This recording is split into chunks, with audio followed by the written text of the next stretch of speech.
जंगल में बढ़ती हुई ठंड के साथ साथ कौवे और कौवी में लड़ाई भी बढ़ गई थी। कालू, आज मैं तुम्हारे घोंसले में सोऊंगी। मेरे घोंसले में मुझे सारी रात ठंड लगती रहती है। ना ना, अपने घोंसले में ही रहो। मैंने बहुत मुश्किल से अपने घोंसले में सूखी घास लगाई है। ऐसे सारे काम पापा पक्षी ही करते हैं। सबके घोंसले गर्म है और एक मैं ही हूँ कि ठंड में मर रही हूँ। मैं तो जा रही हूँ चिड़िया के घर। आज मैं वहाँ ही सो जाऊंगी। जाओ जाओ, चिड़िया तुम्हें अपने घर में रखेगी तो फिर ही ना।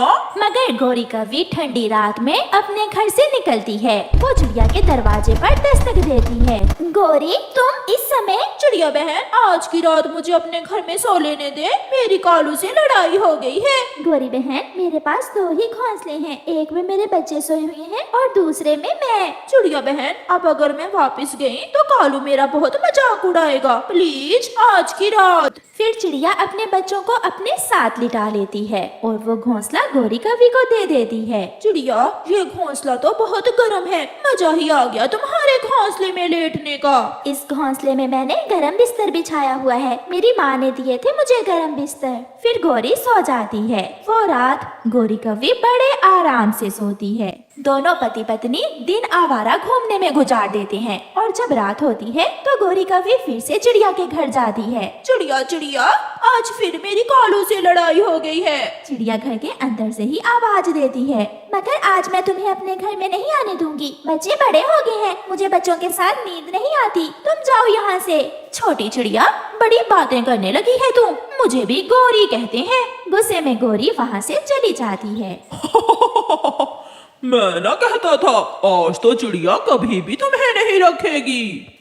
बड़ा आया, सो जा चुप करके। दूसरे दिन गोरी कौवी चिड़िया के घर के पास छुप कर बैठ जाती है। जब चिड़िया अपनी बेटी के साथ नदी पर पानी पीने जाती है तो गोरी कौवी खिड़की के रास्ते चिड़िया के घर में घुस जाती है और चिड़िया के दोनों घोंसलों में पानी गिरा देती है। अगर मुझे इन घोंसलों में नहीं सोने दोगी तो चिड़िया की बच्ची तुम भी नहीं सोओगी।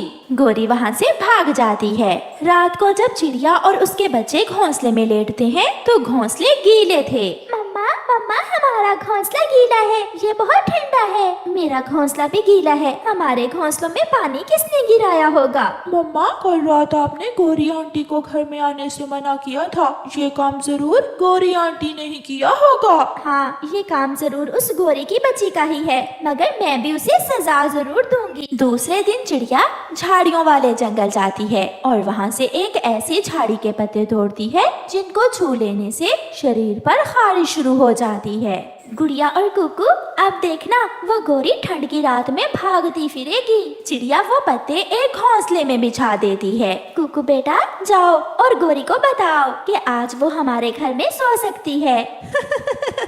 मम्मा मम्मा, गोरी आंटी का शरीर सुर्ख हो जाएगा इन पत्तों पर लेटकर। कुकू जल्दी से गोरी कौवी की तरफ जाता है। आंटी आंटी, मम्मा ने भेजा है। मम्मा कहती हैं कि आज रात आप हमारे घर में सो जाएं। तो फिर मान गई तुम्हारी मम्मा। मैं न कहती थी, मुझे भी गोरी कहते हैं। गोरी कुकू के साथ जाती है। गोरी, घोंसलों में पानी गिराने की क्या जरूरत थी? ये तो तुम्हारा अपना ही घर है। जब जी चाहे आ जाया करो और इसी घोंसले में सो जाया करो। चिड़िया, कल तुमने मेरी इंसल्ट की तो मुझे गुस्सा आ गया था। फिर गोरी चिड़िया के घोंसले में लेट जाती है। चिड़िया के बच्चे गौर गौर से गोरी कौवी की तरफ देख रहे थे। चिड़िया, न जाने क्यों मेरे शरीर पर खारिश शुरू हो गई है। ये सुनकर बच्चे हंसने लगते हैं। 1 2 3, झाड़ी के पत्तों का काम हुआ शुरू। बचाओ चिड़िया, मुझे बचाओ। मेरे शरीर पर बहुत खारिश हो रही है। गोरी कौवी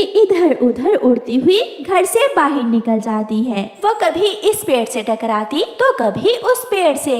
मर गई मर गई। उस चिड़िया ने घोंसले में न जाने क्या रखा हुआ था। हाय, मर गई। ठंडे पानी से नहाओ गोरी, फिर ही तुम ठीक होगी। फिर गोरी ठंडी ठंडी रात में नदी के ठंडे पानी में कूद जाती है। तब जाकर उसकी खारिश कम होती है, मगर बाकी की रात अपने घर में ठठर कर गुजारती है। उसे छोटी चिड़िया ना समझो, वो बहुत सियानी चिड़िया है।